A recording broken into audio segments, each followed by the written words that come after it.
একটা ব্রিজ কতটা গুরুত্বপূর্ণ এটা শুধু তারাই বুঝবে যাদের এলাকায় ধীর গতিতে ব্রিজের কাজ সম্পূর্ণ হচ্ছে। আর এই ব্রিজের কাজ সম্পূর্ণ হওয়ার আগে যদি পানি উঠে যায় তাহলে সেই ব্রিজের পাশে বাঁশের পুল তৈরি করাটা কতটা কষ্ট, যারা করে দিয়েছেন তাদের প্রতি কৃতজ্ঞতা ও ভালোবাসা। বাঁশের সেতুটি কে বা কারা করে দিল জানতে সম্পূর্ণ ভিডিওটি দেখুন। কথায় আছে না, মক্কার মানুষ হজ পায় না, ঠিক তেমনই হচ্ছে আমাদের অবস্থা। আমরা শুধু আছি হচ্ছে কোথায় নিকলি, কোথায় সাজেক, কোথায় হচ্ছে টাঙ্গর হাওর, এগুলোর পিছু হচ্ছে আমরা ছুটছি। কিন্তু আমাদের মতো যারা হচ্ছে অর্ধেক শহর অর্ধেক গ্রাম, মানে হচ্ছে সম্পূর্ণ হচ্ছে দুইটারই হচ্ছে ভাগাভাগি অবস্থায় আছে, তাদের আশেপাশে সম্পূর্ণ জায়গাটাই খুবই সুন্দর, খুবই মনোমুগ্ধকর। তেমনই হচ্ছে আমার বাসার পিছনের জায়গাটা হচ্ছে ঠিক মনোমুগ্ধকর পরিবেশ। আমি ঠিক সময় করে যেতে পারি না, কিন্তু হচ্ছে একটা ডিস্টেন্স নিয়ে যদি এখানে যাওয়া যায় তাহলে মনটা আসলেই খুব ফ্রেশ লাগে, নতুনত্ব লাগে। আমাদের এইখানে হচ্ছে মনোদয়া ব্রিজ, এই ব্রিজটা হচ্ছে ভেঙে নতুন করে হচ্ছে 60 ফুটের হচ্ছে ব্রিজ করা হচ্ছে। তো ব্রিজের কাজ, বাংলাদেশের কাজ তো জানেনি, এই বছরের হচ্ছে এপ্রিল মাসে কাজ শেষ হওয়ার কথা ছিল, কিন্তু ব্রিজের এখনো অর্ধেক কাজই শেষ হয়নি। দেখতে দেখতে হচ্ছে পানি উঠে গেছে, বর্ষাকাল যেহেতু, আর যে পরিমাণ বৃষ্টি হচ্ছে, তো এই বৃষ্টির মধ্যে হচ্ছে পানি অলরেডি উঠে গেছে, চলাচলের একদমই অবস্থা ছিল না। নিচ দিয়ে হচ্ছে রাস্তা করে দিয়েছিল, কিন্তু রাস্তাটি হচ্ছে পানি ওঠার কারণে রাস্তাটি ডুবে গেছে।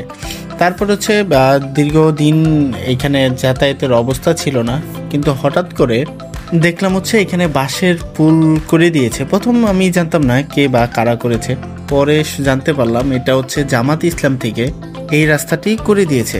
এটা আমাদের জন্য খুবই উপকার হয়েছে।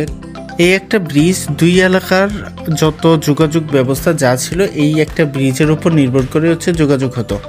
আর আমাদের এখানে হচ্ছে নৌকা পারাপারের কোনো ব্যবস্থাই নাই। এতদিন ব্রিজ না থাকায় দুই এলাকার মানুষের অনেকটা লম্বা পথ ঘুরে তারপর হচ্ছে দুই এলাকায় প্রবেশ করতে হতো।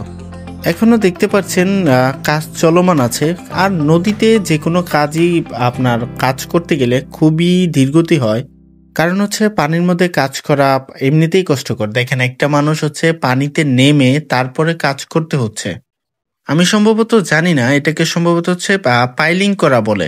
মেশিন উপরে বসিয়ে নিচে হচ্ছে ভাসমান একটা, এটাকে কি বলে, নৌকা বা ডোবার মতো কিছু একটা বানিয়ে এইটার উপরে বেঁধে তারপর হচ্ছে আপনারা দেখতে পাচ্ছেন এটাতে হচ্ছে বাড়ি দিয়ে তারপর হচ্ছে এটা গাড়তেছে।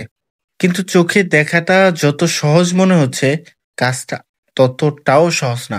আপনারা যদি একটু লক্ষ্য করে দেখেন, পাথরটা এত ভার যে লোকটা চাইলে হচ্ছে নাড়াতে পারতেছে না, যে সঠিক জায়গায় যে মেশিনটা দিয়ে বাড়ি দিবে বা প্রেসার দিবে সেইটা করতে অনেক বেশি কষ্ট হচ্ছে। কারণ হচ্ছে পাথরটা অনেক বেশি ভার, পাশাপাশি হচ্ছে নদীর উপর থাকার কারণে দেখেন কিভাবে ডুলতেছে।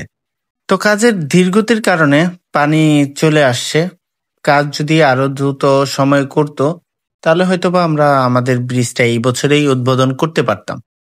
আর এই বাঁশের পুলে কিন্তু সম্পূর্ণ বা মানুষ ব্যতীত কোনো যানবাহন বা সাইকেল যা আছে এগুলো ওঠা নিষেধ। এই যে এইখানে হচ্ছে যারা করেছেন বা হচ্ছে তাদের নাম দেয়া আছে, আপনারা একটু হোল্ড করে দেখে নেবেন। এখানে দেখেন সাইনবোর্ডে হচ্ছে প্রজেক্টের কাজের ডেট, ভ্যালু সবকিছু দেওয়া আছে। কোনটাকে কাজের ডেট শুরু করেছে হচ্ছে 2/5/2024 এবং কাজের ডেট অনুযায়ী এটা কাজ সম্পূর্ণ করতে হবে 2/4/2025। ডকুমেন্টস অনুযায়ী কাজের ডেট অলরেডি ওভার হয়ে গেছে, কিন্তু কাজের অবস্থা এখনো করুন, মানে মাত্র অর্ধেক কাজও শেষ হয়নি। আর এই কাজের ভ্যালু কিন্তু প্রায় 4.5 কোটি টাকা।